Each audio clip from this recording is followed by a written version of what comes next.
Eu acredito que muitas vezes, para que a gente consiga encontrar a resposta certa, a gente tem que fazer a pergunta certa, né? E certas vezes a gente faz perguntas levando em consideração, na verdade, que certas coisas são óbvias. Então, no budismo, a pergunta onde tudo começou não existe.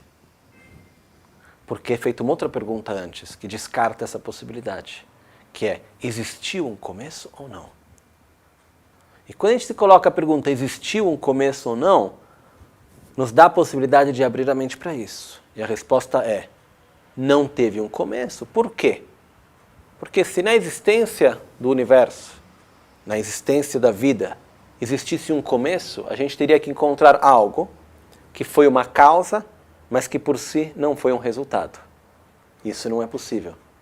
Algo que existia de uma forma intrínseca, própria, autônoma, que levou a resultados, mas que por sua vez existia por si só. Isso é totalmente incoerente com qualquer forma da razão. Então, o fato é, teve um começo ou não? A vida, o mundo, a existência, não teve um começo. Então a gente nem vai atrás de perguntar qual foi o começo, onde tudo começou. Por isso que no budismo muitas vezes a gente vai usar o termo desde tempos sem início, né? Isso quer dizer que pode ou não ter um fim. A existência não vai ter fim. Porém é possível sair do ciclo de sofrimento. Mas a existência em si ela não vai ter um fim, né? Então, é uma pergunta importante. É importante a gente parar para pensar. Mas, ao mesmo tempo, o que ela nos leva é o fato da gente entender que a gente vive num presente eterno, né? Esse passado, onde as coisas começaram. Mesmo porque o tempo é muito relativo. Então, a imagem, a visão que a gente tem do tempo hoje é muito pequena, um pouco, posso dizer, limitada. Se a gente para pensar, primeiro que o tempo é relativo, depende do observador, depende de onde a gente está, como a gente vê, o tempo muda completamente, né? E mesmo o conceito de passado, de futuro, a coisa pode ficar bem complexa, na verdade. Mas o ponto principal é a gente entender que a gente está aqui numa continuidade. E que mesmo se por acaso alguém pensa que teve começo, não teve começo, eu já parei para pensar sobre isso, né? Mas onde foi que tudo começou? Como foi isso? Etc. Minha conclusão foi, primeira coisa, que não muda muito saber ou pensar do que foi ou que não foi. Que eu acredite que tenha sido de um jeito o começo de tudo, que eu acredite que tenha sido de outro. Ou que eu acredite que não tenha tido começo, no final eu sou o que eu sou. Eu estou aqui. O importante é como que eu vou viver a vida agora para aquilo que vai vir depois. Mas o fato de não ter um começo, para mim é muito importante, porque se tudo tivesse tido um começo, por que as coisas são assim hoje? Por que eu sou ignorante? Onde foi que tudo isso começou? De quem é a culpa, assim por dizer, né? E se tiver alguém que foi que criou isso, quer dizer que eu vou depender desse alguém ao mesmo tempo para fazer uma mudança. E é dentro do budismo que isso não existe. Na verdade, tudo é causado pela interdependência. Onde tudo começou? Na interdependência. Mas o que tinha antes? Tinha a própria interdependência. Não é que teve uma causa primordial onde tudo teve início. Na verdade, o ovo e a galinha não nasceram juntos, mas existe uma transformação gradual que chegou com que a galinha existisse e que o ovo estivesse aí, né? Uma coisa interessante, talvez a gente até trazer nisso, é que a visão que tem dentro do budismo da existência desse planeta, desse sistema solar, é muito parecida até com a ideia do Big Bang. São que os elementos eles se unem e depois se expandem. Porém, se fala da existência de Dzambolin Chowachagya, se diz em tibetano, é um número muito grande. Milhões de bilhões de planetas, se fala, de mundos onde existe a vida.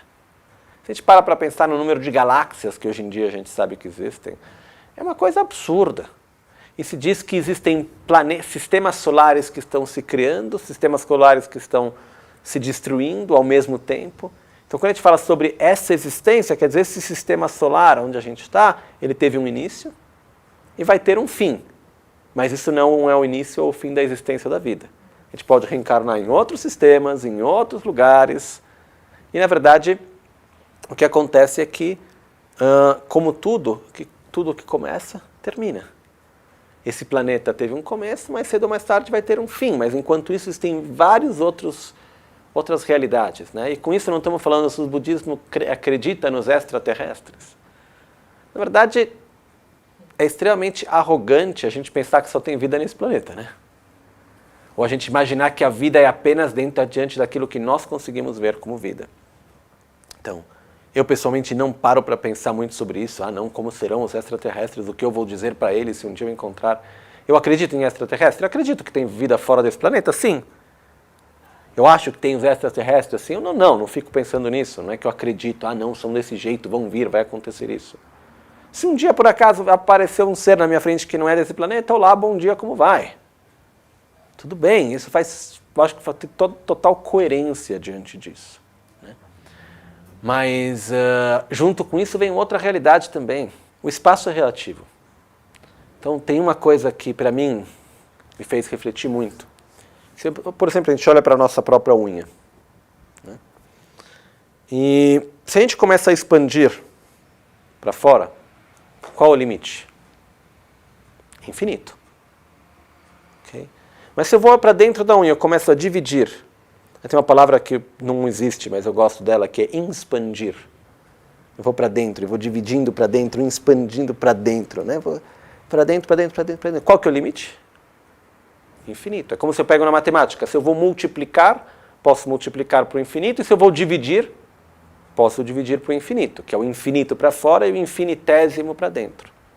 Em outras palavras, qual é o espaço que existe fora da minha unha? Infinito. Quanto espaço existe dentro da minha unha? Infinito. Então, dentro da minha unha existe tanto espaço quanto existe fora. Isso não estamos falando de uma coisa mística, isso é física. Na nossa mente existe tanto espaço quanto existe fora. Dentro de um segundo existe tanto espaço quanto existe num ano. Se a gente começar a dividir, ver quanto eu posso dividir o tempo para o infinito. Mesmo o próprio tempo eu posso expandir para fora, como eu posso expandir para dentro, eu posso ir dividindo de uma forma infinita.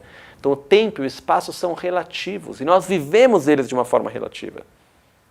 Se a gente pensar que no nosso corpo existem mais seres do que seres humanos no planeta Terra. A gente não para pensar sobre essas coisas. A gente acaba ficando fechados dentro de uma visão bem, como eu posso dizer, limitada, no qual nós vemos uma realidade relativa de forma objetiva. Absoluta. Mas ela não é assim, né? Então o simples fato da gente parar para refletir que o tempo é relativo, que o espaço é relativo, que dentro de mim existe tanto espaço quanto existe em todo o universo, que dentro de um segundo existe tanto tempo e espaço quanto pode existir em uma hora, em uma vida. São conceitos, para mim, a palavra que me vem em inglês é mind-blowing, que nos tira um pouco o pé da nossa realidade. Mas é importante a gente abrir a mente de vez em quando para coisas que mostram que a gente vive num paradigma, mas que existem outras formas de ver o mundo também.